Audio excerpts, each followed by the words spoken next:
BBA, BCA, BCom Computers, 100% placement guarantee. I create Degree College, Kukatpalli, Hyderabad.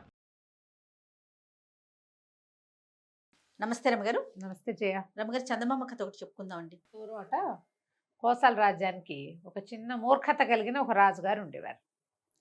ఆయన ఏమిటో తాపట్టిన కుందేటికి మూడే కాళ్ళు అంటూ ఉండేవాడు. మధ్య మధ్యలో ఆయనకి డౌట్ వచ్చినప్పుడల్లా మంత్రులను అడిగి ఏదో క్లారిఫై చేసుకునేవాడు. ఆయనకి తగ్గట్టుగానే ఆయనకి ఇద్దరు మంత్రులు ఉన్నారు, రంజన మంత్రి, భంజన మంత్రి. రంజనుడు, భంజనుడు బాగున్నాయండి పేర్లు. రంజనుడు తెలివైనవాడు, మంచివాడు, జాగ్రత్తగా మాట్లాడేవాడు, సమయస్ఫూర్తి ఆచితూచి మాట్లాడటం ఉండేవి. భంజనుడు కాస్త కుస్తా అడ్డగోలు వాడే ఈ మన రాజుగారి లాగా. దాంతో ఆయనకి ఎక్కువగా భంజనుడి ఐడియాలు నచ్చేవి. తన ఐడియాలతో రిలేట్ అవ్వటం వల్ల అదేలే ఆయన తాలూకు ఈ మూర్ఖులకి ఈగో సాటిస్ఫాక్షన్ చాలా పెద్ద పాయింట్గా ఉంటుంది. ఆల్ టైం నువ్వే కరెక్ట్ అంటూ ఉండాలి, ఆల్వేస్ యు ఆర్ కరెక్ట్. అయితే ఎంతసేపు భంజనుడి మాటలు వినన్ని బ్యాడ్ ఐడియాస్ వేసి రాజ్యంలో మహాతలకాయ నొప్పులు తెప్పించేవాడు. ఊళ్ళో నగర పెద్దల మీటింగులు జరుగుతాయి కదా, మా మీటింగులు అప్పుడంతా భంజనుడిని పీకేస్తే సరిపోతుంది. రాజు బేసిక్గా మంచివాడే, ఒకరవ మూర్ఖుడు.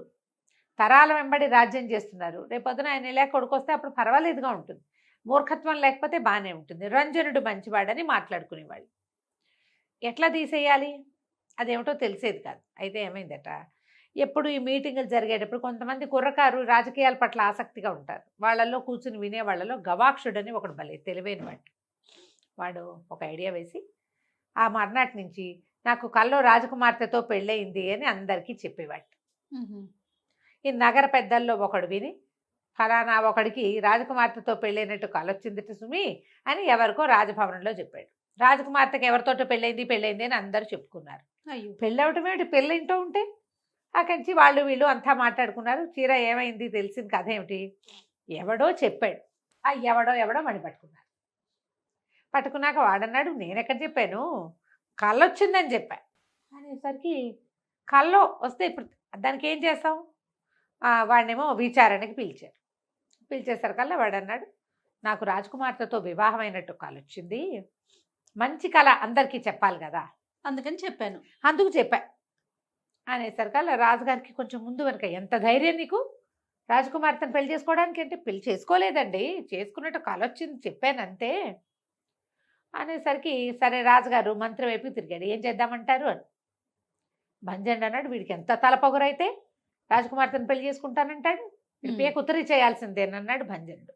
రంజనుడు అన్నాడు, అబ్బే కాదండి, వాడేం పెళ్లి గిల్లి చేసుకోలా, కలొచ్చింది అంతే.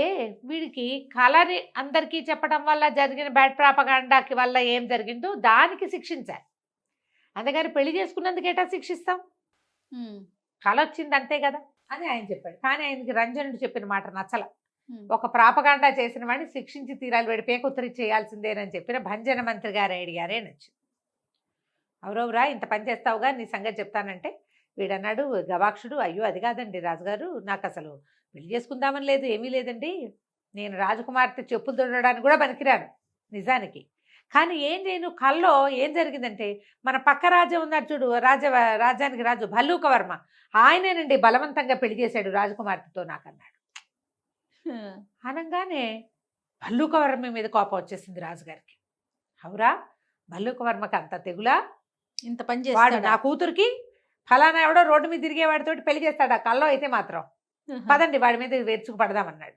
అనగానే ఈయన తెల్లబోయి రంజన్ మంత్రి, అయ్యో కాదండి రాజుగారు అట్లా అనకూడదు, కళ కదా, కళ, భల్లూకవర్మని వదిలేండి, ఇప్పుడు పని పొరుగు రాజ్యం మీదకి వెళ్ళటానికి మనకంత సైనిక సంపద లేదు, కొత్త ప్రాబ్లమ్స్ వస్తాయి మనకి, కాబట్టి వద్దు, వీడికి వేద్దాం శిక్ష, వీడితోటి ముగిచ్చేద్దాం దీన్ని అని రంజనుడు చెప్పాడు. భంజనుడు అన్నాడు, హాతేరి, అంత పని చేస్తాడు ఆ భల్లూకుడు, ఆ భల్లూకంగాడి ముక్కు పగలగొట్టందే మనకు శాంతి లేదు, వెళ్ళి మనం భల్లూకవర్మ అంతు చూడాల్సిందే ప్రభు ఏమైనా సరే అని భంజనుడు చెప్పాడు. చెప్పంగానే ఈయనకి నచ్చింది రాజుగారికి.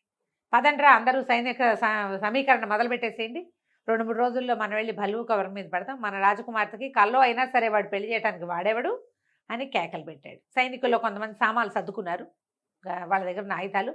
కొంతమంది ఇది ఎక్కడ కొత్త తగలాటండి, దేవుడా హాయిగా సుఖంగా ఉన్నావు, మధ్యలో యుద్ధం ఒకటి వచ్చి పడింది, వీడెవడో పాపిష్టివాడు, వీడి కళ వల్ల వచ్చింది అనేసరికి ఈ గవాక్షుడు అన్నాడు, మీకు పూర్తిగా కళ చెప్పలేదండి, యాక్చువల్గా అసలు ఏం జరిగిందంటే భల్లూకవర్మ ఉన్నాడు చూశారు, వాడు ఆ రాజుగారు మన రాజ్యం మీద దండెత్తొచ్చాడు.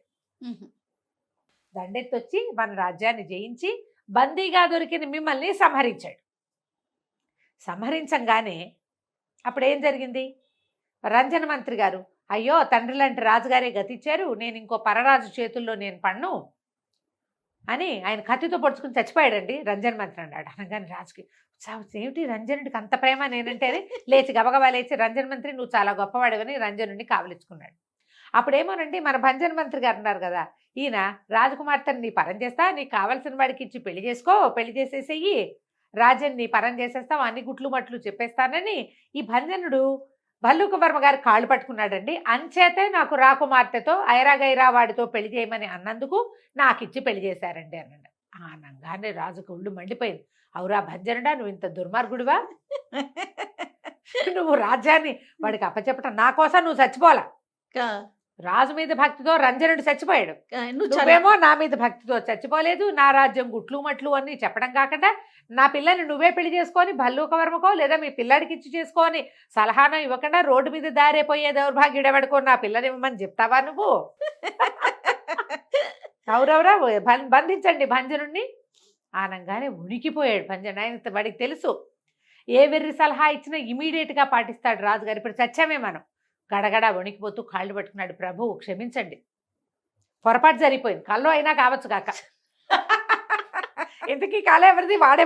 వాడెవడిదో అయినా కానీ నా వల్ల అంత పొరపాటు జరిగినందుకు దేశ బహిష్కారం విధించేసేయండి, రాజ్య బహిష్కారం విధించేయండి, నేను వెళ్ళిపోతాను, నన్ను మాత్రం చంపద్దు, జైల్లో పెట్టద్దు, కల్లో చేసినందుకు కానీ నన్ను పంపించేయండి అనగానే భంజనుడిని పంపించేయండి రా కట్టు బట్టలతో సహా అని, నువ్వు వెళ్ళిపో, వెనకాల మీ ఆవిడ పిల్లలు వస్తారని ముందు వీడిని తీసుకెళ్ళి రోజు దేశం బయట వదిలిపెట్టి వచ్చారు చట్టుకుని. ఇప్పుడు రంజనుడి కేసు చూశాడు రాజుగారు. ఏమిటండి ఇప్పుడు తక్షణ కర్తవ్యం అన్నాడు. ఏముందండి, దుర్మార్గుడైన భంజనుడిని ఎలాగో పంపేశారు, ఇప్పుడు ప్రాపగాండా అయింది, ఏదో జరిగిపోయింది, గవాక్షుడికి అమ్మాయికి పెళ్ళయిందని ఊరంతా తెలిసింది, కల్లో అయితే కావచ్చు కాక నిజంగానే పెళ్లి చేసి అబ్బాయిని అల్లుడిని చేసుకోండి. ఎందుకు రంజనుడిని బతికిచ్చాడు, లేకపోతే దీని పని అయ్యేది కదా. కళ్ళజోడు ఎట్లా టర్న్ చేశాడు వాడు. రాజుగారు సరే అమ్మాయి గారికి గవాక్షుడితో వివాహాన్ని తెరపరిచాం, అందరూ వివాహ వేడికి హాజరవ్వండి అని చెప్పేసి అమ్మాయికి గవాక్షుడితో పెళ్లి చేశారు. కథకంచికి మనం ఇంటికి. భలే ఉంది రమ్మ గారు. వాడి కళ ఏంటి, రాకుమార్తెని వివాహం ఏంటి, వాడు ఏం చేయడానికి భంజనుడిని తీసేయడానికి వేసిన ఎత్తులో ఎత్తులో వాడి పెళ్లి కూడా అయిపోయింది చక్కగా. సూపర్, చాలా బాగుందండి. నమస్తే. నమస్తే జయ.